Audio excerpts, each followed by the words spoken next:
పశ్చిమ నియోజకవర్గం ఎమ్మెల్యే శ్రీమతి గల్లా మాధవి గారు యూపీ నుండి ఇస్కాన్ వేషధారణలో వచ్చిన కొందరు యువకులు స్థానిక ఇస్కాన్ మరియు అక్షయపాత్ర వారికి అలానే పోలీసు బృందాలకు ఎలాంటి సమాచారం లేకుండా రోడ్లపై ట్రాఫిక్ వేషధారణలో ఉన్నారట. గల్లా మాధవి గారు గుంటూరు, ఆమె పశ్చిమ నియోజకవర్గం ఎమ్మెల్యే.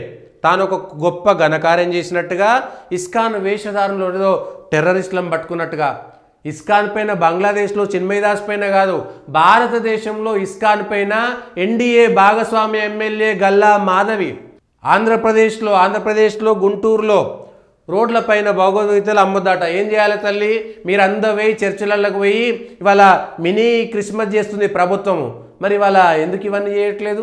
వాళ్ళు ఏమైనా ఉగ్రవాదులా? ఇస్కాన్ వాళ్ళు రోడ్ల మీద భగవద్గీత అమ్మకూడదట.